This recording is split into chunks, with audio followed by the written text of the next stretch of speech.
Hello everyone, welcome to Progressive Learners with Sandra Debreto. Today's slide is going to be about English language as the first language. Those students who have selected English language as the language 1 for their CTET are going to benefit from this lecture. Also, those students who are appearing for exams wherein you require to have English as a major language over there and you need to solve comprehensions, this lecture is going to be beneficial to you all also. So let's start. We have language 1, English. We directly jump into the types of questions which are asked in the comprehension passages. Now, when you talk about the comprehension passages in CTET, there are basically four types of questions as you can see. The first question is facts or conclusion based. Now, as we understand, whenever we talk about facts, facts are going to be direct question answers. Now you will be given questions and the answer will be given in a single statement in the passage. So you will be having a direct answer to these type of questions in your passage. So they are relatively easy to find. Then we talk about the second one, that is title or theme based. Now when you talk about title or theme based children, this is a summary type of question. You need to understand the central idea of the passage and then you can give a title or you can suggest a theme on which the passage is based. The third type of questions are vocabulary based. When you talk about vocabulary based questions, there are questions wherein meanings of certain words or phrases can be asked. When you are asked about the meanings, you should be careful to give the meanings of the words in context of the passage and not haywire, because we know as in English language we have words which have multiple meanings in various contexts. In vocabulary based questions, you can be also asked for antonyms and synonyms of particular words.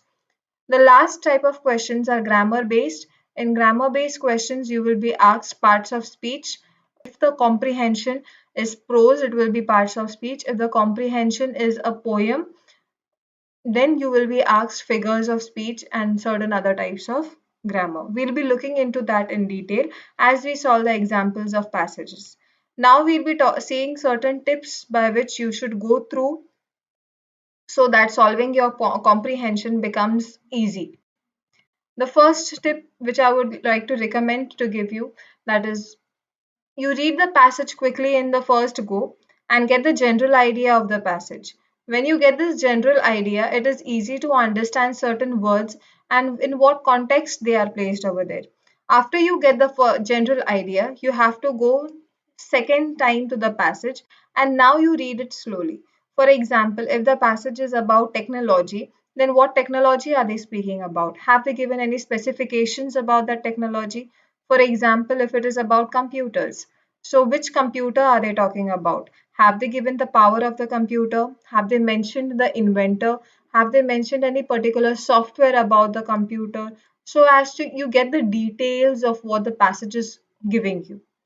The last one is going to be you study the questions thoroughly, because now as you have already read the passage twice, you see, you have read it first, that is you have skimmed through the passage in the first go, and now you have done a detailed reading.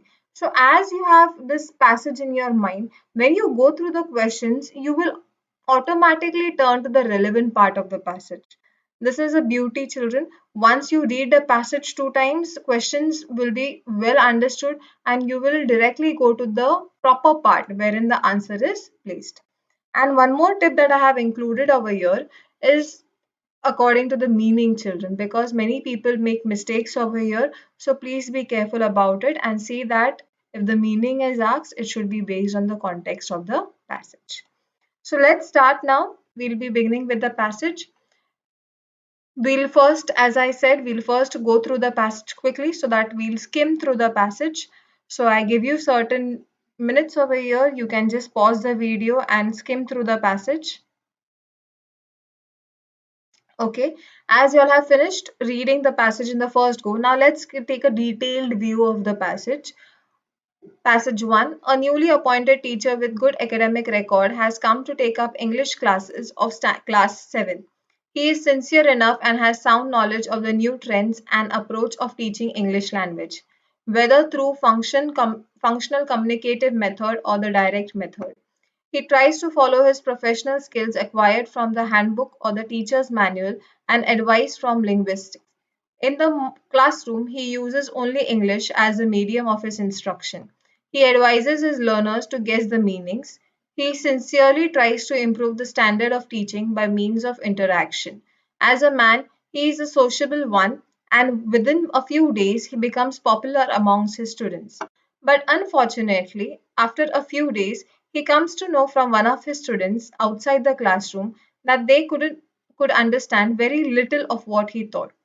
The teacher asks politely, "Why did you not confess your problem in the classroom?"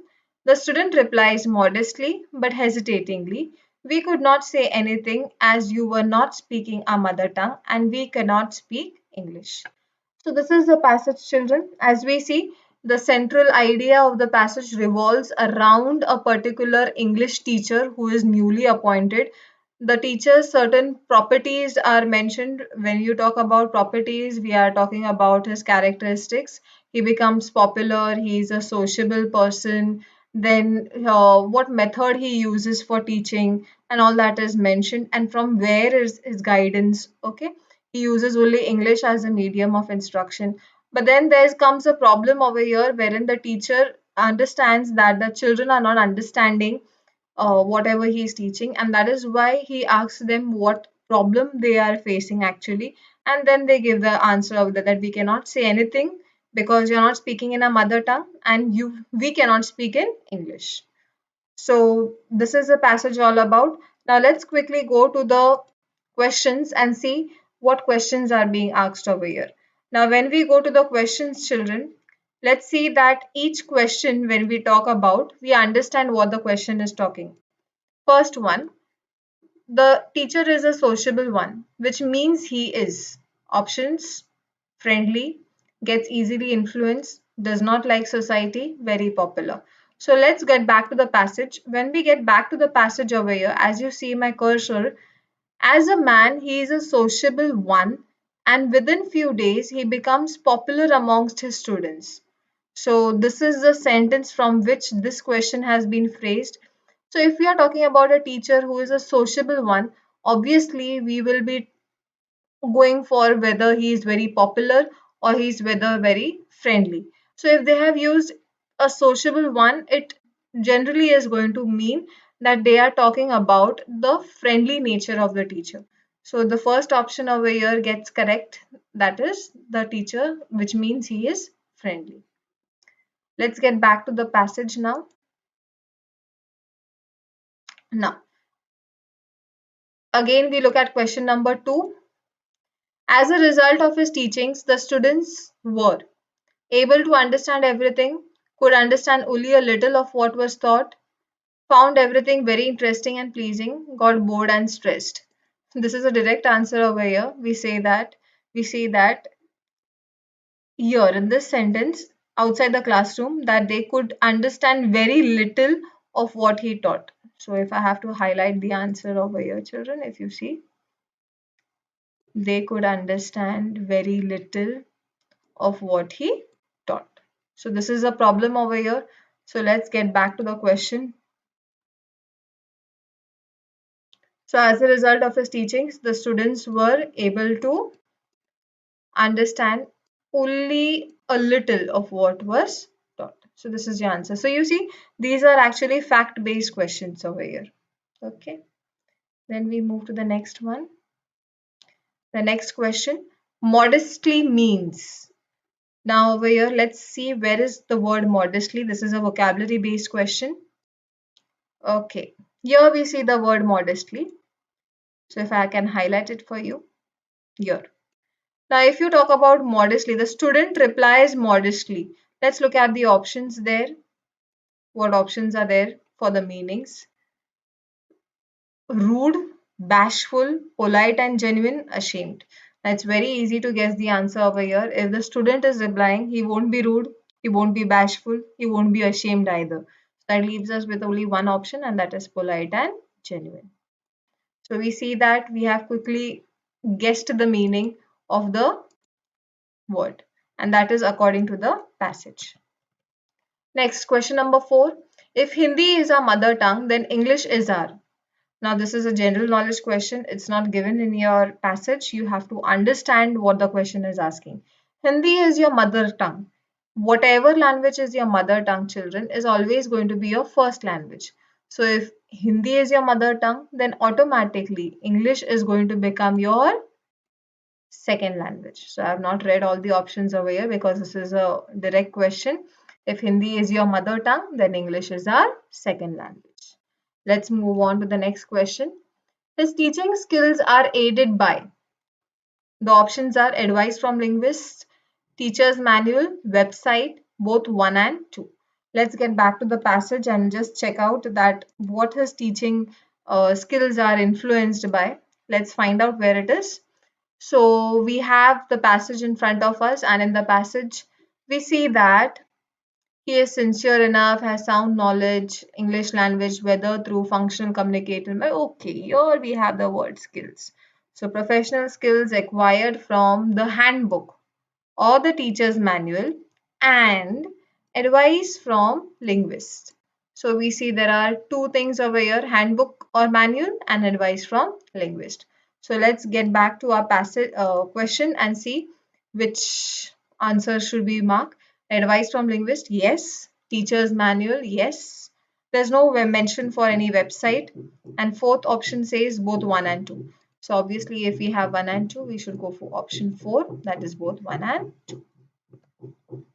Sixth question, what is his method of teaching? Functional communicative method, direct method, both 1 and 2, descriptive and elaborate. So let's get back to the passage and see what type of method he is using. It's here directly because before we read with the first question, the earlier question, it's just mentioned over there.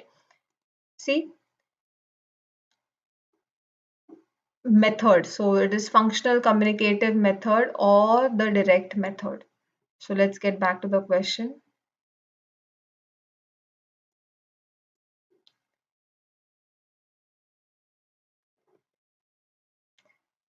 Functional communicative method, yes. Direct method, yes. Both 1 and 2, okay. Descriptive and elaborate is not mentioned over here, so we should go for 3, both 1 and 2. Let's move to the next question. The word professional in line 6 of para is a noun, a verb, an adjective, and adverb. Okay, now here comes our grammar based questions. You should be careful with these questions. Try to check out what they are asking for in the question. Professional word in line 6. So let's get back to the passage. Here we are in the passage. You have this word, that is professional. Okay. Now if you talk about the word professional, it has his before it, it has skills following it. So if you read the sentence, he tries to follow his professional skills. So his professional skills. So skills are an add-on quality, and this quality is further described by the word professional. So my dear children, I don't need to stress on this point more. Any word which describes the quality is obviously going to be an adjective. So the word over here, that is professional, is going to be an adjective. Next question. The children could not say anything because they could not speak English. The teacher was not speaking their mother tongue, both 1 and 2. They did not like the way he was teaching. Let's get back to the question and see what they are asking over here. So if we get back, you see the last sentence. We could not say anything as you were not speaking our mother tongue. This is the first point. And we cannot speak English. So this is the second point. So if you see the answers over here, they could not speak English, yes. The teacher was not speaking their mother tongue, yes. So both these points were valid. And then hence we are going to tick question point number 3. Let's go back to the last question. Pick out a word or phrase from the first para of the passage which means the same as a specialist in language. You don't need to go hunting for the word as well because you can see the options and quickly understand. The first option is phrasal. There's no context, there's no relation over here. Verbatims has no relation with this. Biographer, nowhere close. Now, linguist. Okay, linguist is always going to be a specialist who has learned that particular language. So obviously linguist is going to be a specialist in language, and hence our answer is point number 4. So in this way, we see that we have finished with all the questions. We have attempted all the 9 questions. We have seen how to understand the paragraph and how to find out answers which are asked over questions answers which are asked over here. We have understood certain type of grammar questions, how to analyze what part of speech must be included in that sentence. Always try to understand a part of speech based on the structure of the sentence, because professional has two uh, parts of speech. It can be a noun, it can be an adjective. So you need to be careful with this professional word. Okay, so this was all for today, children.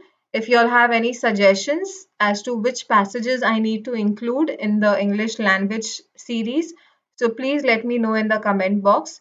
If students want the explanation to be a bilingual, please let me know in the comment box.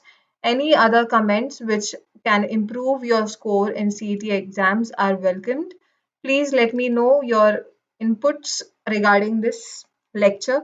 If you have liked it, please hit the like and the subscribe button so that you encourage me to make further good videos. Thank you and have a nice day.